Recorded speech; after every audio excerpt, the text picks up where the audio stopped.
It rained the morning I turned 65. Not the poetic drizzle that whispers against the glass, inviting you to wrap yourself in a shawl and read a dusty novel, no. This was the kind of rain that sank deep into your bones, relentless, cold, indifferent. A steady drumbeat against the roof, on and on like a second heartbeat, reminding me that the world outside went on, regardless of who remembered it was your birthday. I moved slowly through the kitchen, arthritic fingers curled around the chipped ceramic handle of my favorite teapot. Frank had bought it for me in Edinburgh on our 25th wedding anniversary, a stormy blue glaze with faded white hydrangeas. For the stormiest woman I know, he'd said with that twinkle in his eye. That was Frank. Always a little mischievous, always choosing me a gift that said more than his words ever could. The kettle whistled, and I poured the water over chamomile leaves, watching the color bloom like ink in water. I had nothing urgent to do, nowhere to go. Retirement was like that. People called it freedom. I called it stillness. And stillness, when you've loved and lost, is a dangerous thing. Today was my birthday. 65 years old. A pensioner. A widow. A woman who once lectured rapt classrooms on the symbolism in Woolf and the poetry of Plath, now sipping tea alone in a house that had too many echoes and not enough voices. The living room looked the same as it always did, tidy, tasteful, frozen in time. Frank's chair still sat across from mine, a threadbare tartan blanket folded neatly over its armrest, though no one had used it since the hospice bed rolled out.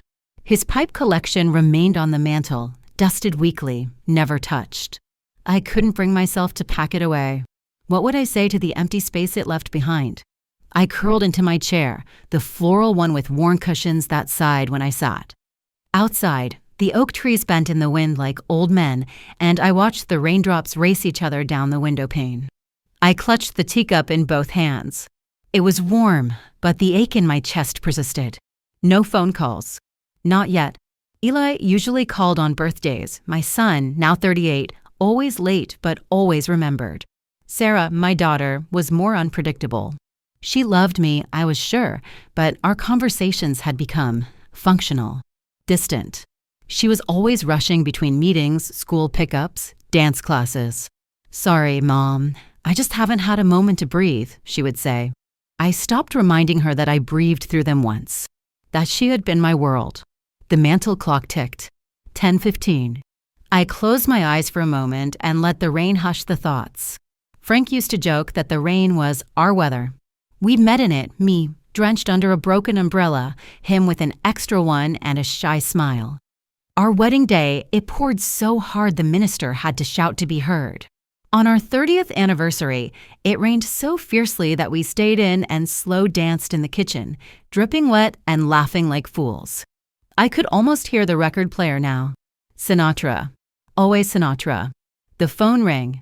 I jolted, nearly spilling my tea. My heart leapt in my chest. "Eli? Sarah? Hello?" I said, breath catching just a little. I tried not to sound too hopeful. A bright, chipper voice crackled through the line. "Good morning. This is Alina from Belle Nuage Salon.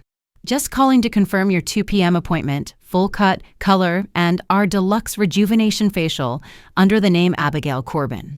I blinked. "Excuse me, full transformation package. It was booked yesterday. Just confirming you'll be joining us. I think there must be a mistake." A brief pause on the other end. "Is this not Ms. Abigail Corbin?" "It is," I said cautiously. "And you didn't book the appointment?" "No, I didn't." Another pause. "Well, it was paid in advance. Full service. All we need is for you to show up." I hesitated.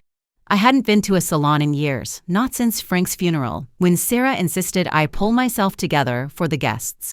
I'd sat in that black salon chair like a mannequin, numb, letting the stylist pin me together with bobby pins and mascara. Since then, I'd let my hair go silver. I told myself it was dignified, natural, but really, I'd just stopped seeing the point. Still, something stirred. A whisper of vanity, maybe. A flicker of defiance. Or maybe something softer, the quiet longing to be seen again, not as a mother, not as a widow, but as Abigail. Just Abigail. "All right," I heard myself say. "I'll be there." The woman on the line smiled through her voice. We'll see you at 2, Miss Corbin. And happy birthday, by the way, it's noted in your file. I hung up dazed. My fingers hovered over the receiver long after the dial tone faded. Someone had booked it for me. But who? Not Eli. He was terrible at surprises. And certainly not Sarah. She hadn't even sent a card last year. Could it have been one of my old students? A friend? Had someone remembered what today meant? I looked at myself in the hallway mirror. My reflection stared back, tired eyes, soft jowls, deep laugh lines that hadn't laughed in a while. But there was still something there. Something solid. Something worth caring for. Happy birthday, Abigail, I whispered to the mirror. And for once, it didn't sound pathetic. I straightened my spine. Today, I would go to the salon. I would let them fuss over me. I would do something unexpected. And maybe, just maybe, I would feel like more than a shadow in this house of memories. As I walked back into the living room, the rain began to slow. The sky lightened a shade. And though the fireplace remained cold, a small, unfamiliar warmth had begun to stir inside me. It had stopped raining for a moment, but the sky outside remained low and gray, like a heavy blanket pulled taut over the rooftops of my little neighborhood. The silence inside the house was thick, broken only by the steady ticking of the clock on the mantel and the occasional creak of the old wooden floorboards adjusting to the chill. I stood at the kitchen window, one hand resting on the cool edge of the counter, watching the last beads of water slide down the glass. My reflection looked older in this light, older than 65. My hair, mostly silver now, hung limp in soft waves. The lines around my eyes, once laugh lines, had deepened in the past few years, carved by too many quiet evenings and too few phone calls. Frank would have noticed. He used to cut my face and trace the corners of my mouth with his thumb, whispering things like, "Beautiful still, Abby." Even more so with time. But Frank was gone. And with him, it seemed, went everything that tethered our family together. I turned away from the window and walked back into the living room, my cup of tea long gone cold. On the shelf beside the fireplace sat a row of dusty photo albums. I reached for the one with the red leather spine, the one labeled Family Christmases in Frank's handwriting. My fingers brushed the gold lettering, and I hesitated. The last Christmas we all spent together was 4 years ago. Owen had brought the kids, and Lila had actually helped me in the kitchen. It had felt almost normal. Nora and Ben were still young enough to be excited about small things, paper crowns from the crackers, homemade sugar cookies shaped like snowflakes. Nora had even curled up in my lap and asked me to read The Night Before Christmas. I'd cried afterward, quietly in the bathroom, so they wouldn't see. But that was before Frank's illness, before the hospital, before the funeral. After he died, everything changed. Owen used to call me every Sunday. Even when he moved across town and got caught up in work, he'd always make time.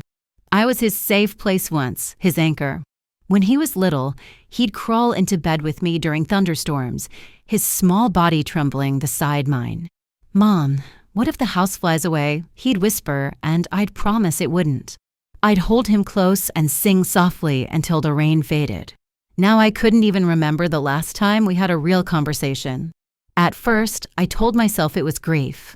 We were all grieving Frank. Owen had adored his father. Maybe it hurt too much to come back here to see me without him.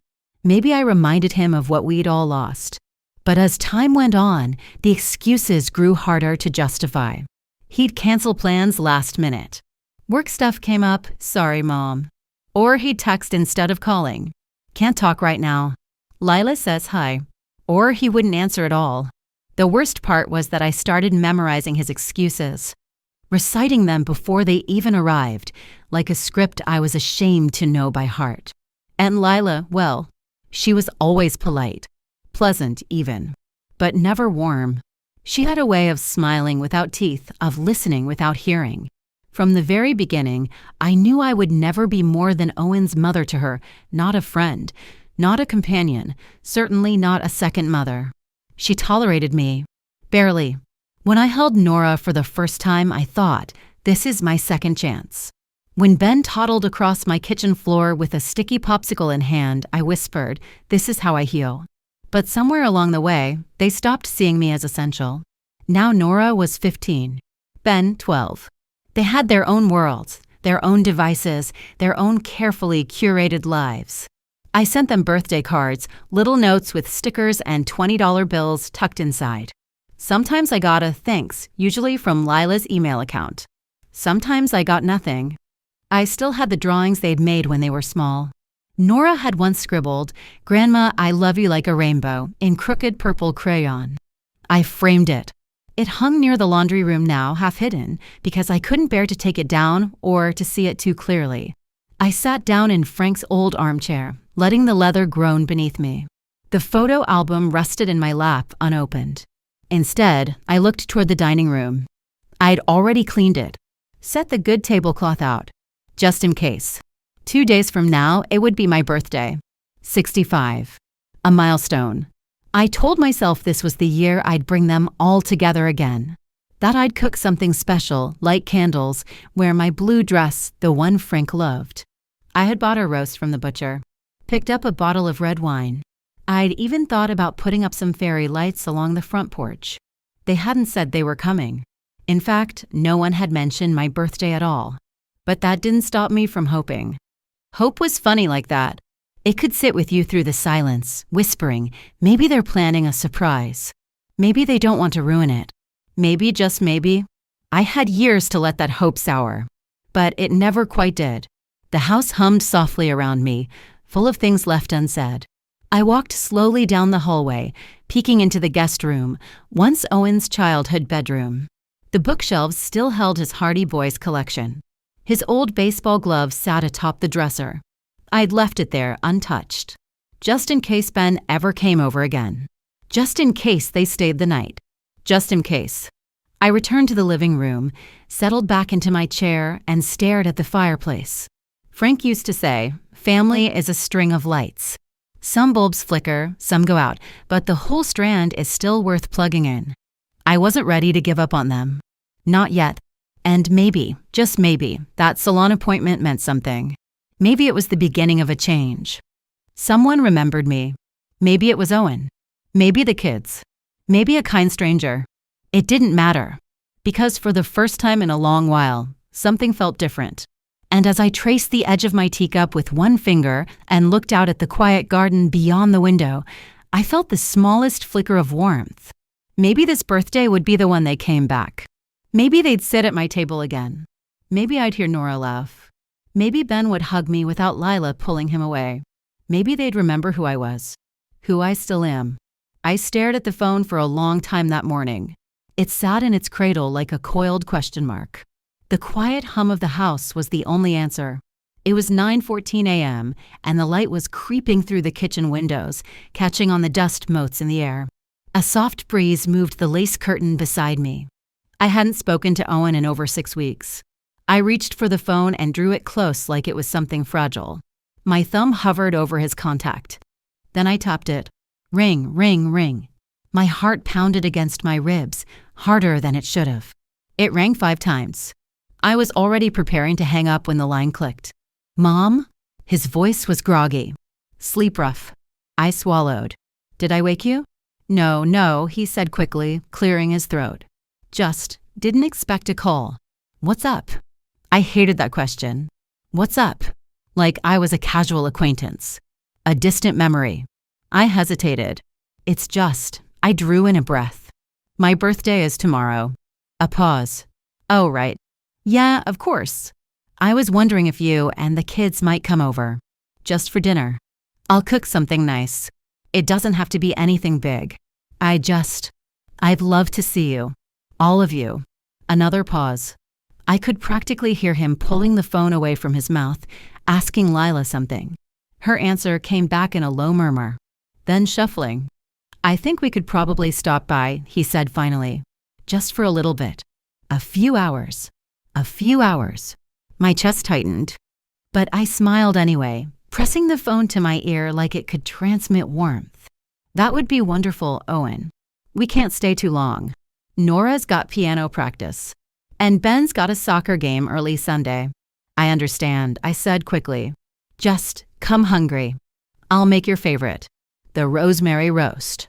Garlic mashed potatoes. And maybe those little honey carrots you used to sneak off the pan. He laughed quietly. You remember that? I remember everything I said, and it was true. Every scraped me. Every school play. Every night I sat awake waiting for him to come home from college parties. I remembered it all. Okay, Mom. See you tomorrow. Click. The moment the call ended, I was already on my feet. The air felt electric with anticipation. There was so much to do. I walked through the house, notebook in hand, listing everything I needed to fix. Dust on the hallway shelf. Smudges on the glass. The guest bathroom towels needed replacing. I stripped the linens in the guest room, imagining Nora and Ben might at least peek in, maybe say, "Oh, I remember this place." I swept.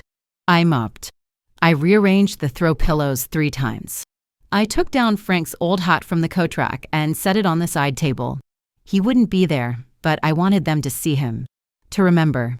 By noon, I was at the market. I walked the aisles like a woman with purpose, a woman planning something sacred. I picked the freshest cut of beef for the roast, not the one on sale, the good one. A bouquet of rosemary, still damp with dew. Plump cloves of garlic. Yukon Gold potatoes. Baby carrots, the kind that glisten when they're roasted just right. I even bought the expensive butter, the one wrapped in gold foil. At the bakery, I hesitated before choosing a small chocolate cake. Can you write "Happy Birthday, Mom" on it? I asked the girl behind the counter. She smiled. Of course. When I returned home, I cleaned the silver.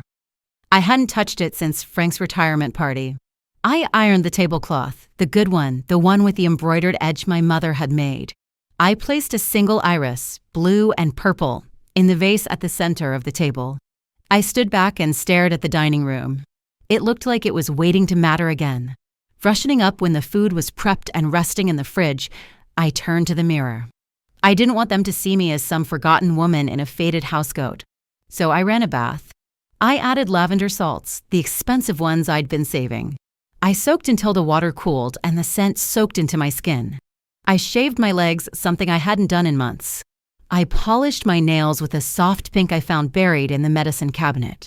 In the bedroom, I opened the armoire and passed over the safe cardigans. I reached for the navy blue dress with the pearl buttons, the one Frank had loved. It still fit, though snugger now at the waist. I pinned my hair back in soft waves. Put on a string of imitation pearls. A touch of coral lipstick. When I looked in the mirror, I saw something I hadn't seen in years, myself. Not Abigail the widow. Not Mom or Gran. Just Abigail. I smiled at her. A house full of hope. The sun was beginning to dip below the horizon when I stepped back into the dining room. The candles were arranged but not yet lit. The cake sat in its box on the counter, perfect and untouched. I imagined it all. Owen walking through the door, his arms full of wine and awkward apologies. Nora shyly stepping inside, taller than I remembered. Ben running in like he used to. Lila, maybe softer this time, a polite nod. We'd sit down. Eat. Laugh a little. Maybe, by the time dessert came, someone would suggest taking a photo. Maybe we'd capture something that felt like a beginning. Hope wrapped itself around me like a shawl. This time, I whispered to myself, this time will be different.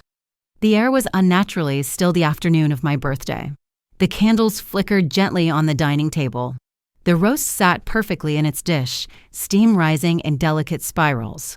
The chocolate cake waited on the counter, its glossy surface unmarred, white script curling over its top. Happy birthday, Mom. I had rearranged the place settings twice already. The silverware gleamed. Everything was ready. I glanced at the clock, 4:13 p.m. They were late. Not by much. Just a few minutes. But the silence in the house made it feel heavier than it was.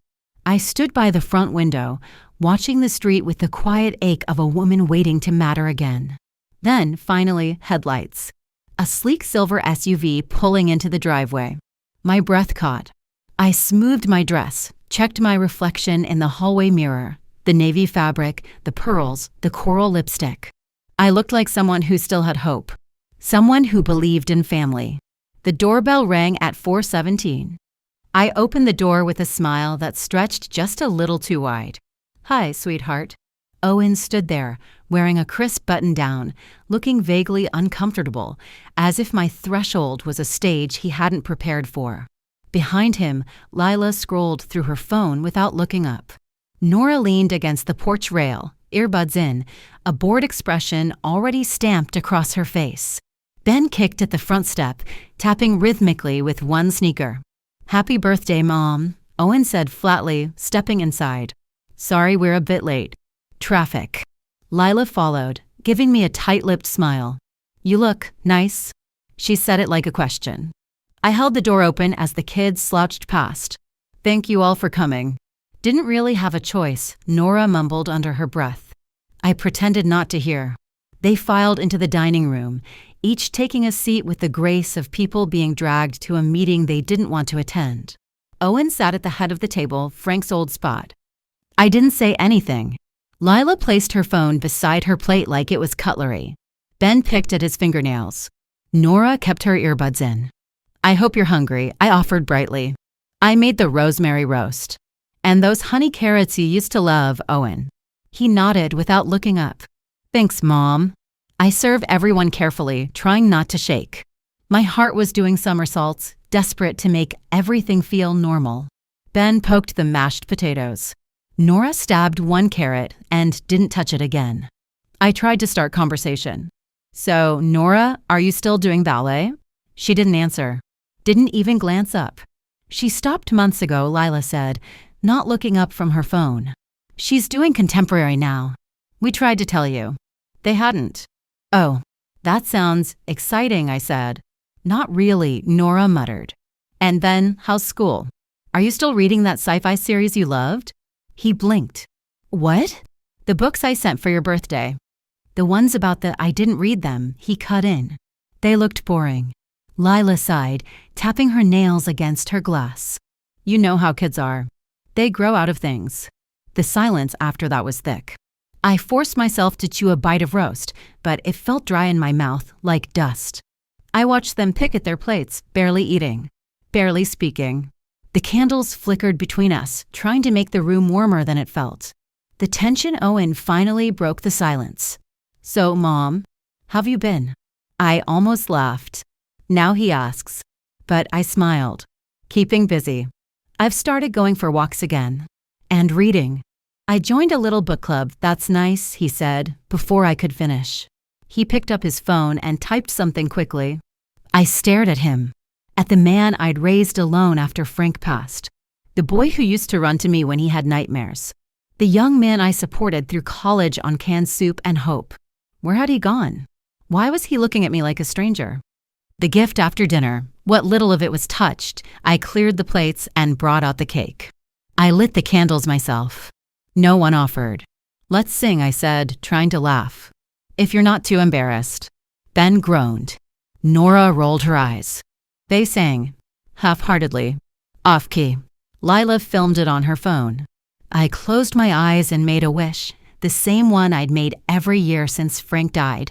Please bring them back to me. When I opened my eyes, they were already quiet again. "Here," Owen said, reaching into a bag. "The kids picked something out for you." My heart fluttered. "You didn't have to." He placed a gift bag on the table. Pink tissue paper. A gold ribbon. I opened it slowly. Inside was a small wrapped box. My fingers trembled as I lifted the lid. It was empty. For a moment, I thought it was a mistake. A joke. I looked up confused. Then I saw their faces. Ben was already laughing. "It's like symbolic or something." Nora giggled. "It's your big surprise. Nothing." Owen chuckled awkwardly. "Just a bit of humor, Mom." Lila raised her glass of water and a mock toast. "To unmet expectations." My hand tightened around the box. "You gave me an empty box." "It's a joke," Owen said, voice tightening. "Don't be so sensitive." "I thought it was funny," Lila added. "You always did take things too seriously." They were all laughing now. My son. My grandchildren. Even Lila. Not with me. At me. The table wavered in front of me. The candles danced. I felt something unraveling inside my chest, a string pulled too tight, finally snapping. "I see," I whispered. The room fell quiet. It's just, Owen started. Thank you, I said, for coming. And I stood. I walked slowly to the hallway, every step heavier than the last. In the bedroom, I closed the door behind me and leaned against it. My breath came shallow and quick. On the hook beside me, Frank's sweater hung where it always had. I reached for it, buried my face in it, and wept. The house was silent after they left. The kind of silence that presses against your skin.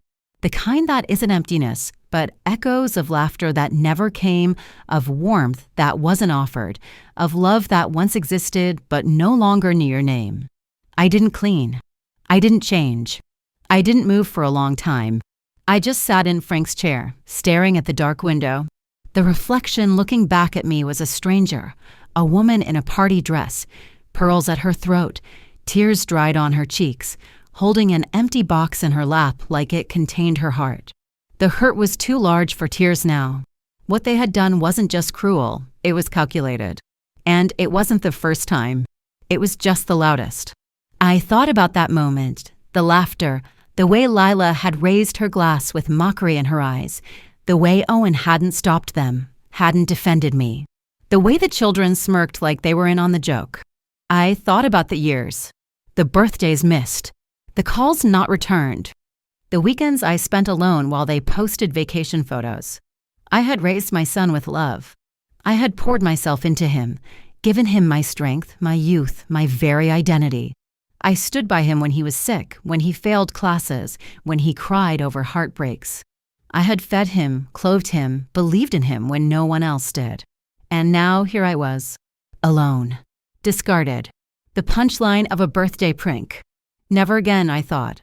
And this time I meant it. The long night I didn't sleep. The hours passed in aching silence. I sat at the table, the roast untouched, the cake still whole, the candles melted into hardened wax puddles. I lit a single lamp. The rest of the house stayed dark. At one point, I opened the empty gift box again. I stared into it. It was a symbol, all right, not of my expectations, but of theirs, of how little they thought I deserved. I folded the lid back on, placed it in the trash, and stood there for a long moment. Then I did something I hadn't done in months. I walked into Frank's study. The room was still. Dust floated through shafts of morning light filtering through the blinds. His books, his old desk, the leather armchair, it all remained untouched. A shrine to the man who'd once made me feel seen. I sat at his desk and pulled out the bottom drawer. Inside was a folder, will and estate. I opened it slowly. The papers were yellowed at the edges but neat. Everything had been prepared, by Frank, by me for Owen. For the children. For the future I thought would be shared. But the future had changed. I picked up the phone and dialed. Jenkins and Moore Law Offices. A young woman answered, bright and rehearsed. Yes, I said, voice firm despite the tired rasp. This is Abigail Corbin. I'd like to schedule an appointment with Mr. Jenkins. To revise my will. A pause, then typing. Certainly, Miss Corbin. Let me check Mr. Jenkins's calendar. He's available this Wednesday at 10 a.m. That will be perfect, I said. She took my details, and I thanked her. When I hung up the phone, my hands were steady. I walked into the living room and opened the curtains wide. Light flooded in, illuminating the remnants of last night, the uneaten food, the discarded napkins, the candle wax. I stood still for a moment. Then I began to clean. I worked slowly, deliberately. I wrapped the roast and slid it into the trash. I boxed the cake, untouched, and placed it in the fridge, not for them, but for me. I peeled the candles from the table and wiped away the wax. I stripped the tablecloth and placed it in the wash. I folded the napkins, tucked away the china.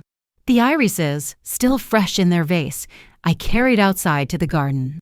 I planted them, because even broken things deserved a second chance. By noon, the house was spotless. By afternoon, I was a different woman. I stood before the hallway mirror once more. Same navy dress, same pearls, same weary eyes. But there was something else now. Resolve. For the first time in years, I didn't see a woman waiting to be loved. I saw a woman done waiting. A woman reclaiming herself, piece by piece. The mother in me still ached, yes. That would never change. But the woman Abigail, she was rising. I looked into my own reflection and whispered, "You are not empty." And this time, I believed it. The bell above the door at Jenkins and more chimed as I stepped inside, a sharp sound that echoed too loudly in the quiet office. It was early, but I had been up since dawn. I hadn't needed an alarm. Determination had roused me before the first light touched the curtains. I walked in slowly, deliberately, as though my entire life were balancing on the click of my heels against the polished tile. Because, in many ways, it was.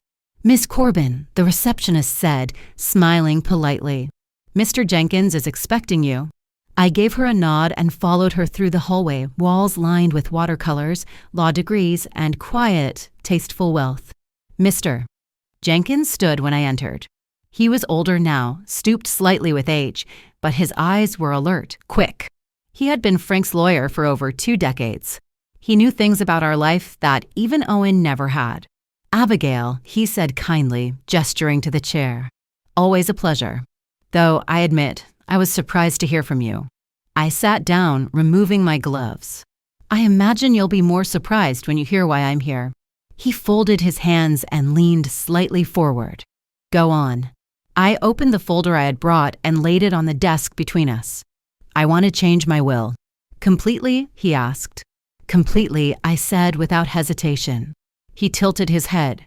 "And your son Owen?" "Will receive nothing." There was a pause. Not one of judgment, but of calculation. He was waiting, not to question me, but to understand. I sighed and sat back in the chair. Frank and I had an arrangement. After he sold his publishing rights, we placed the proceeds, all of it, into a separate account. Not even Owen knew about it. Frank wanted to keep it quiet in case Owen ever grew entitled. Mr. Jenkins nodded. He foresaw this? He saw what I refused to, I admitted. I always thought if we gave Owen love, time, support, if we sacrificed enough, he'd grow into someone with character. And instead, I said softly, he brought his family into my home, humiliated me on my birthday, and gave me an empty box. Laughed in my face. My grandchildren don't know me. My daughter-in-law treats me like a social burden. I buried my husband, and not one of them stayed long enough to notice I never stopped grieving. Mr. Jenkins took his pen in hand. "Tell me what you'd like to do." I inhaled. "First, sell the house. I no longer want to live among these memories. Every room is haunted not by ghosts, but by absences." He scribbled something down. "And the car? Gone. Let it go to someone who needs it. And the lake property?" I hesitated. Frank and I had bought it when we were young. It was going to be our dream. A small cottage, somewhere to grow old in. We'd made so many plans, fireside wine, poetry readings, grandchildren laughing by the water. None of it happened. Instead, it sat untouched, a symbol of everything that could have been. "Sell it," I said at last. "All of it." He nodded. "And the assets?" I leaned forward, voice clear. "I want to establish a charitable foundation. A scholarship. In Frank's name. For underprivileged students, especially those studying literature. Kids who want to create, to tell stories, to speak." Mr. Jenkins blinked, then smiled slowly. "That's quite a legacy. It's the one Frank deserved. And Owen, he doesn't get to insult me and still collect what he believes is his inheritance," I said. "He thought he could mock me and walk away with the keys to my life. But he doesn't know he never knew that the house and the car were the smallest parts of what I have." Mr. Jenkins gave a slow, approving nod. "When would you like these changes to take effect?" "Immediately," I said. "And there's one more thing." He raised an eyebrow. "I'm leaving town." He set his pen down. "Permanently." "Yes. There's a coastal town, Ashbourne. Quiet. Milder weather. I've already found a small apartment near the library. I want to start over among people who don't look at me and see only what they can take. Will you inform your son?" I paused. "Eventually. Not before the paperwork is done. Not before I'm gone." Mr. Jenkins adjusted his glasses. "Very well, Mrs. Corbin. Let's give your future the attention your past never received." I smiled then. For the first time in days, in years, the curve of my lips felt real. After the meeting outside the law office, The air felt different. Crisp. Bracing. I walked slowly through the town square, past benches and flower beds, past shops that used to mean something. I stopped at the bakery and bought a small croissant. Ate it while watching pigeons fight over crumbs on the sidewalk. I wasn't angry. Not anymore. Anger had melted into something colder, a resolve that hummed low and steady in my chest. They thought they knew me, that I'd always bend, always forgive, always be there, arms open, checkbook ready. They thought I'd go quietly, but I wouldn't. Not now. Not ever again. The house was still when I returned from the lawyer's office. Still, not in the comforting way it used to be when Frank would quietly read in the den and I'd hum to myself while folding laundry, but in the way an empty stage feels after the curtain falls. Like something had ended and no one had clapped. I closed the door behind me and leaned against it, exhaling a breath I hadn't realized I was holding. The sunlight streamed through the front windows, casting long beams across the wood floor. Dust floated in them like tiny ghosts. My heels echoed faintly as I walked into the living room. Everything was tidy, clean, too clean. It had the sterile neatness of a space that no longer served its original purpose. I lowered myself into Frank's chair and folded my hands in my lap. At first, I just sat. Then I let my thoughts come. And they came with questions. Did I go too far? Had I really needed to rewrite the will? Sell the house? Had they truly meant to be cruel, or had I simply misread everything through the lens of grief and age? Guilt is a stubborn thing. It doesn't need facts. It feeds on doubt, on the little openings you try to seal off with reason. It whispered to me, there in the quiet, "You've always been too sensitive, Abigail." Maybe it really was just a joke. I looked around at the house Frank and I had built together. Every room held a memory. Owen taking his first steps in the hallway, Frank reading poetry aloud in the kitchen while I cooked, me sitting at this very window, watching Owen and his friends build a snowman in the yard. It wasn't just a house. It was a life. And I had decided to erase it in a single morning. The memory of Owen's laughter, or rather, the absence of his defense, still stung. But now I wondered, had I really given him a chance to explain? Had I just assumed the worst? I reached for my phone before I could talk myself out of it. It rang only twice before he picked up. "Mom?" "Owen," I said, my voice softer than I expected. "Can you come by this evening?" I'd like to talk. Just you and me." A pause. "Sure. I'll stop by after work." I could hear the wariness in his voice. I didn't blame him.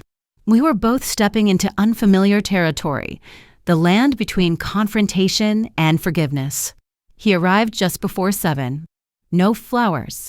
No apology. Just Owen, in his work shirt and slacks, looking slightly irritated and vaguely concerned.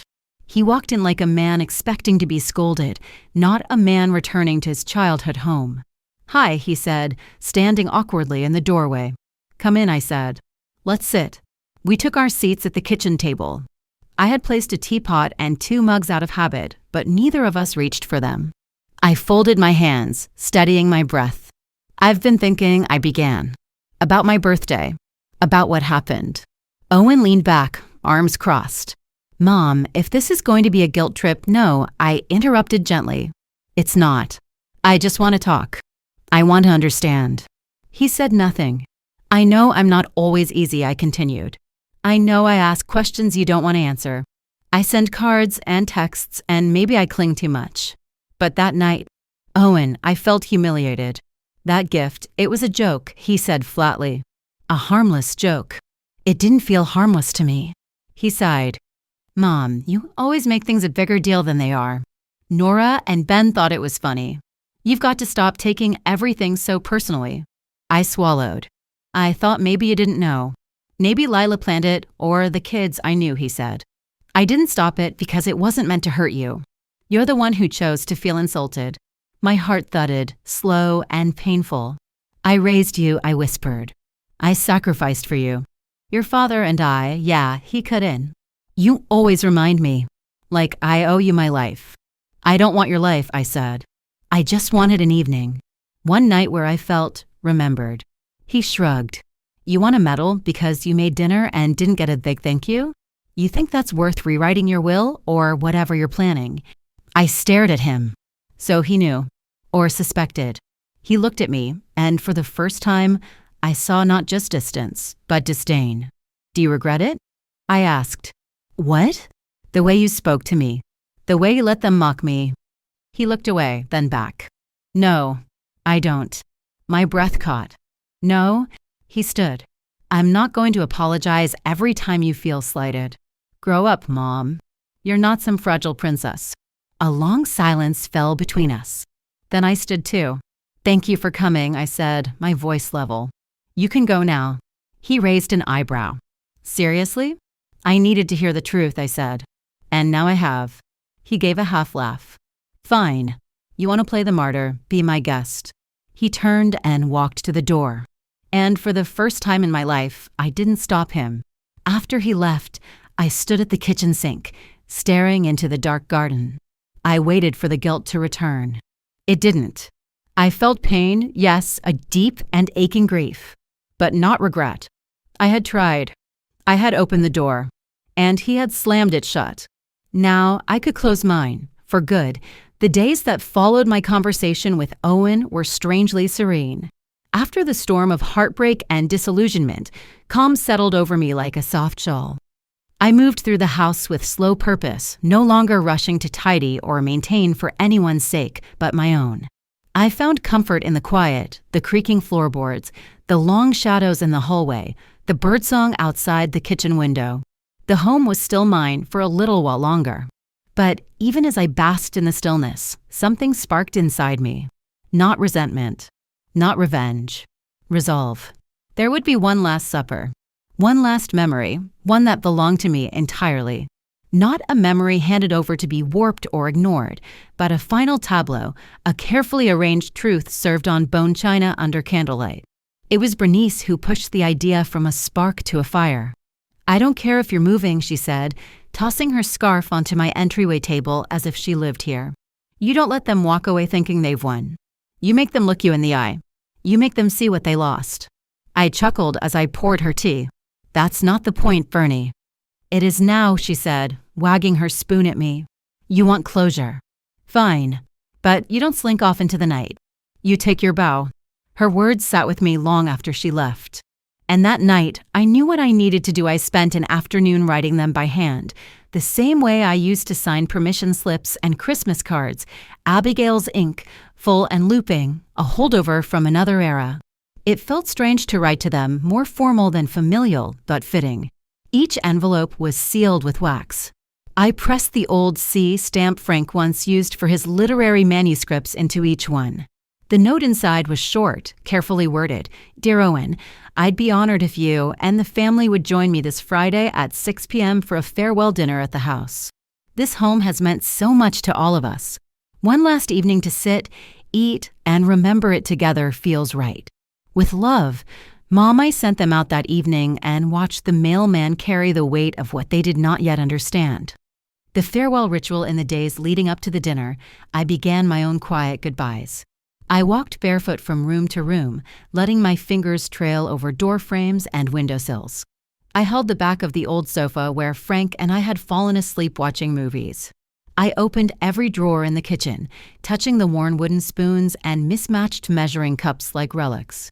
I found a photograph tucked into the back of a drawer, Owen at 10, holding a frog in one hand and giving the camera a toothy grin.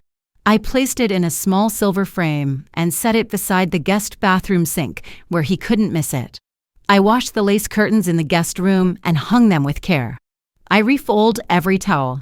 I polished Frank's old boots, though no one would wear them again. Each action was a prayer, a benediction. And then I prepared the stage. Bernice arrived Friday morning, eyes blazing and arms full of groceries. I brought wine, she announced.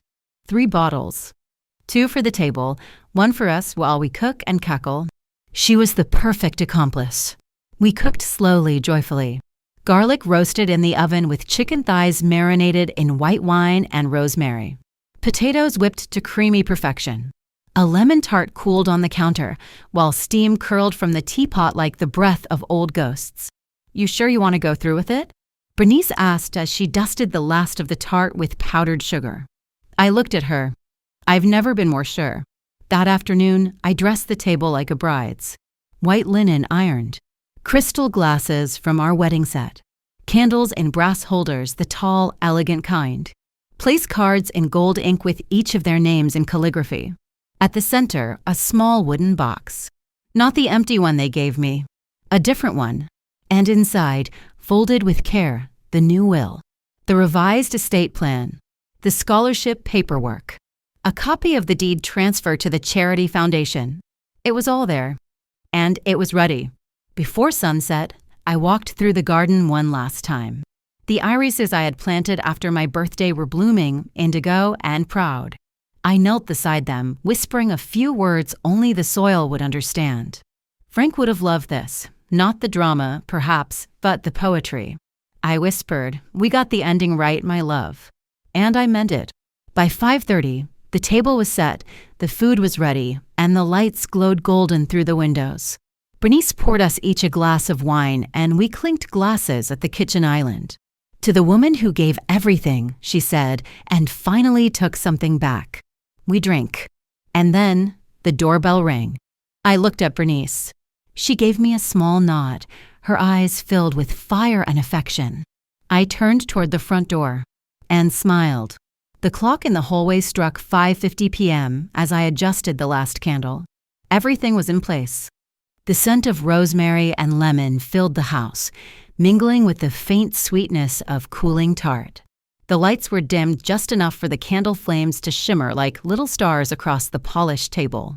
Each place card gleamed, gold script on ivory, a name carved with the care they'd never given me.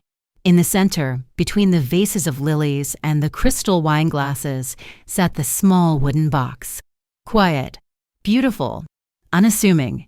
It was the kind of box people lean toward without realizing, drawn by something sacred. I smoothed my dress and sat at the head of the table.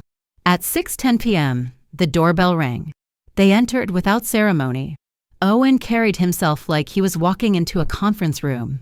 Lila followed behind, arms crossed, looking unimpressed. Nora wore a hoodie and earbuds. Ben was chewing gum. I smiled warmly. "Welcome." They paused when they saw the table. Owen blinked. "Wow, this is fancy." "It's our last dinner here," I said. I thought it deserved a little elegance.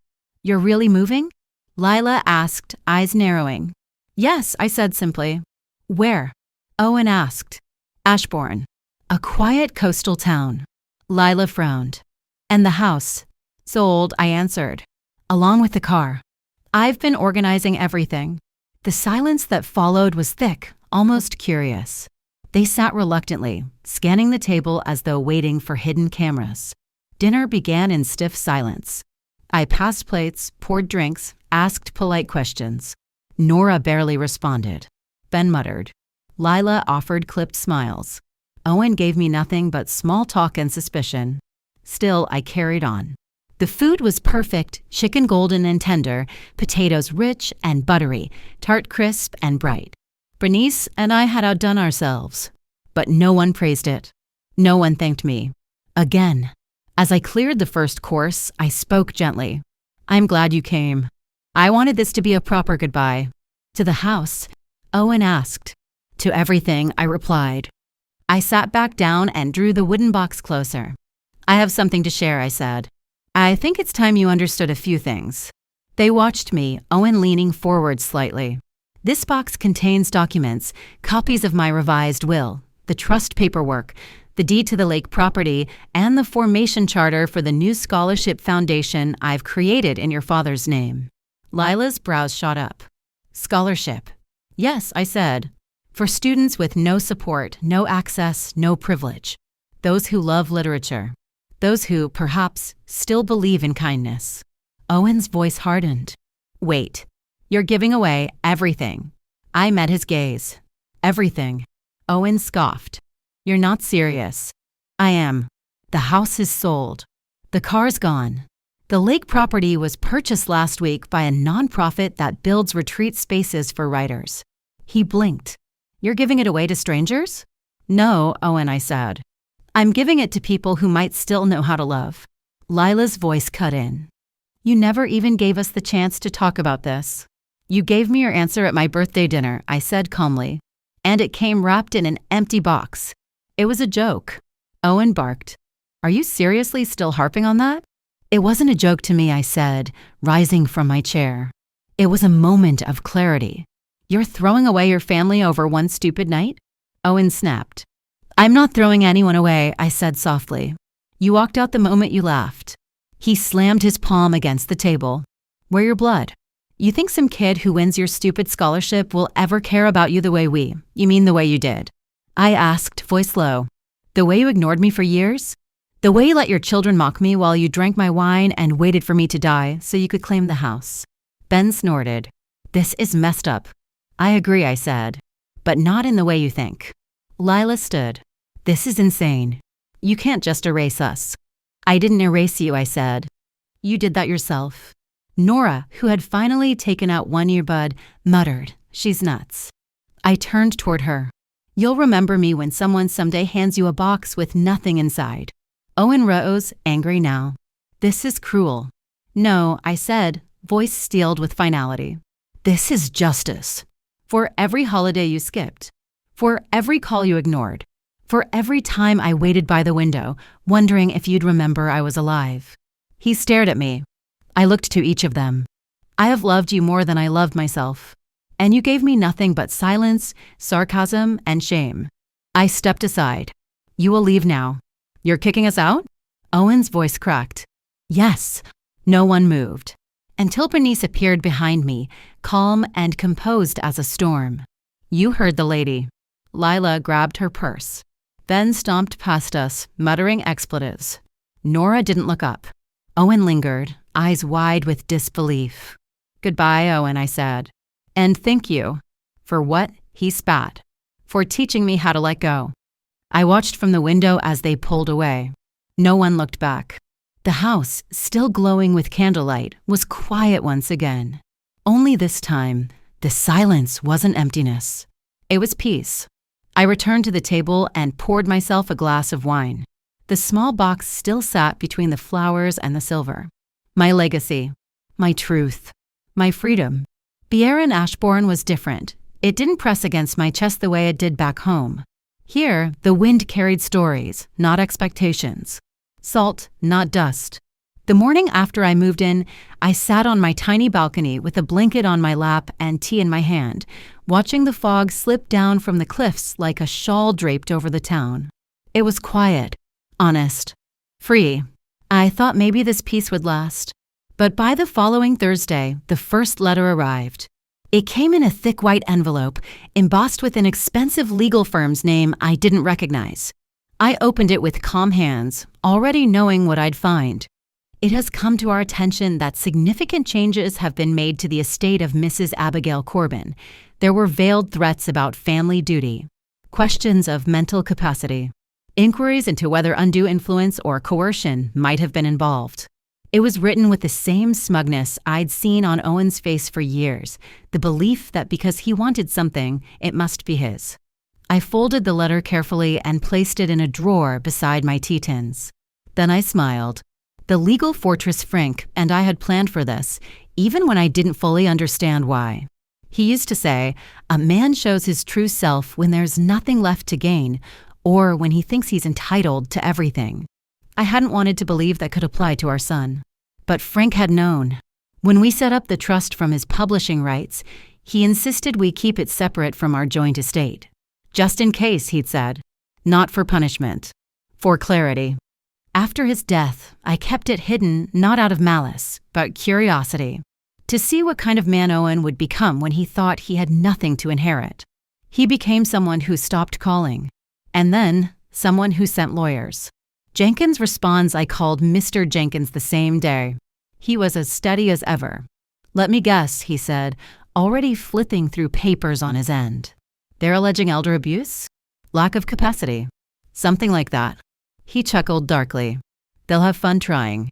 You've got paperwork notarized by 3 independent parties. Witnesses. Full video documentation for the revision meeting. You could present this in front of the Supreme Court and still win. I don't want to fight, I said. You won't have to, he replied. They'll try to huff and puff, but this house is made of brick. He paused, then added, You've already won, Abigail. They just don't know it yet. Over the next few weeks, the letters kept coming. They changed in tone from legalese to frustration to barely veiled desperation. First it was Owen's lawyer, then another firm. Then, finally, a handwritten note, sloppy and angry, from Owen himself. I can't believe you'd actually do this. It's disgusting. You raised me. You taught me better. This isn't what Dad would have wanted. He'd be ashamed of you. I read it once, folded it, filed it away. I did not cry. I did not scream.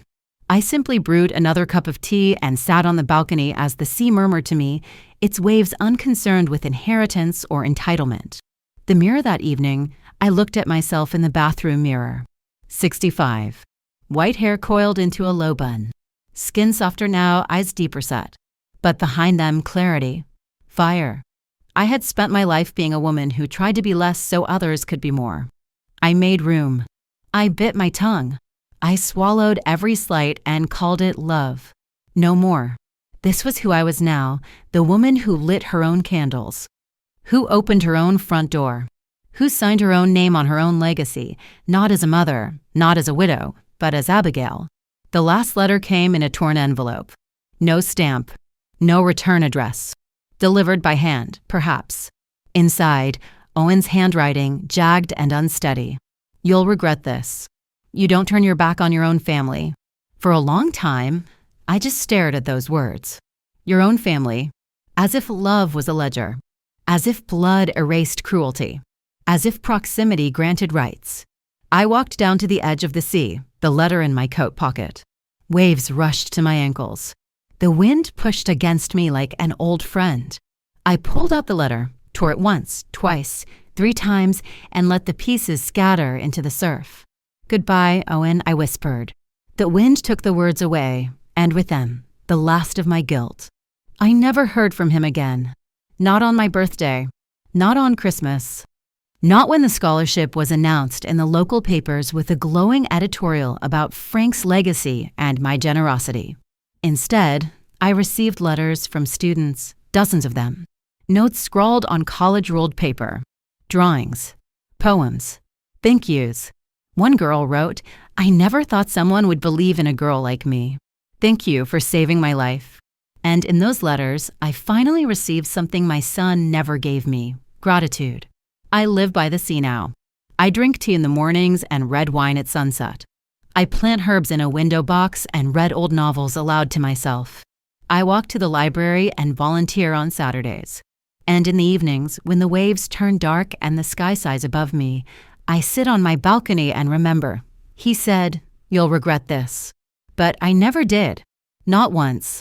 The train pulled into Santa Barbara just as the sun dipped behind the hills, scattering gold across the ocean. I stepped onto the platform with 2 suitcases, a soft leather bag, and a heart that no longer felt heavy. The air here smelled like citrus and salt. Not of endings, but beginnings. Bernice was already waiting. She waved, her silver curls caught in the breeze, oversized sunglasses perched on her nose. You're late, she teased as she pulled me into a hug. I've been rehearsing your welcome for 20 minutes. You always did like a performance, I said, laughing. And you, she said, stepping back to look at me, look like a woman who finally let go of the past. I nodded. I was. It was a bright morning in Santa Barbara, the kind where the sky feels infinite and the sea murmurs lullabies even before noon. I was on the patio with my sketchbook, lazily outlining the curve of a pelican middive, when Bernice brought the mail. A letter for Her Majesty, she said with a wink, dropping the envelope on the small mosaic table. I didn't glance at it right away. Most of my correspondence now came from students, book clubs, and the odd alumni newsletter that still listed me as a literature department contact. But when I finally picked it up, the handwriting stopped me. It was hers. Nora. The envelope was pale blue, the handwriting careful. The kind of writing you use when you're afraid of being misunderstood. I read it slowly. Once, then again. Dear Grandma, I know I'm probably the last person you want to hear from. I've spent a long time thinking about that night and everything that came before it. I've been angry for a long time about things that had nothing to do with you, and I took it out on someone who didn't deserve it. What we did at your birthday, it wasn't just a joke. It was cruel. I was cruel. I knew you felt left out. I knew you were trying. And I chose to laugh instead of listen. Mom says you've changed your will. Dad doesn't talk about it. But I don't care about that anymore. I just miss you. I miss how you always sent books on my birthday and how your house smelled like cinnamon. If you ever want to write back, I'd really like to know you again. Love, Nora. The letter stayed on my desk for 3 days. I didn't weep. I didn't rage. I simply let it sit, a paper olive branch held out by a girl who had once handed me an empty box and laughed as I opened it. And yet, she was still a girl. One who had been raised in a house without softness. One who, for the first time, was reaching out on her own. I picked up a pen and wrote my reply in slow, deliberate script. Dear Nora, thank you for your letter. Your words were thoughtful and brave, more than I ever expected to hear. I want you to know that I forgive you. Not because I forgot, but because carrying anger is too heavy a burden. You were young, misguided. You made a choice. And now you've made another. That matters. But Nora, I can't go back. I've worked very hard to build a life that belongs to me, not to guilt, not to duty, and not to the ghost of the family I once hoped we'd be. You're always welcome to write. I'll read your words. I'll even send a book now and then, if you promise to actually read it this time. But I won't return to the past. That woman, the one who waited by the window, who baked and pleaded and broke her own heart to be loved, she's gone. And the woman who remains deserves peace. With warmth, Grandma Abigail, I dropped the letter in the postbox that afternoon. Then I walked home and sat on the patio, where the breeze smelled of salt and honeysuckle, and Gordon was reading poetry in the corner, occasionally humming to himself. Bernice brought me a slice of peach pie and a glass of iced tea. Everything good? She asked. Yes, I said, placing my pen down. And it was. Because I had forgiven, and still chosen myself. The house was a sun-bleached cottage tucked behind a row of olive trees, just 4 blocks from the beach. It had a little patio with terracotta pots and wind chimes, a blue door that stuck when it rained, and 2 bedrooms, one for me, one for Bernice. We were 2 women in our 60s, living like 20-somethings with no one to report to and everything to discover. We drank wine in the evenings and painted the mailbox yellow. We read in the garden. We played records and danced in our nightgowns. We did not mourn. We lived. New habits each morning. I walked to the corner cafe where the barista, a girl with green hair and chipped nail polish, called me Queen Abigail after I corrected her grammar in a tips jar sign. I joined a community garden, planted tomatoes and zinnias. I enrolled in a poetry workshop where I read Yeats aloud to a room of strangers who clapped just because I dared. I didn't mention Owen. Not once. Not to anyone. He had become a ghost I chose not to feed. I met Gordon at a lecture on Emily Dickinson. He was the guest speaker, tall, bookish, with a salt and pepper beard and eyes that twinkled when he recited verses from memory. He misquoted a line, and I corrected him after the event. He laughed and invited me to lunch. I haven't been corrected so graciously since tenure review, he said, over grilled cheese and tomato soup. He taught literature at the university part-time, spent the rest of his days reading on his porch with a rescue dog named Shelley. He smelled faintly of cedarwood and paperbacks.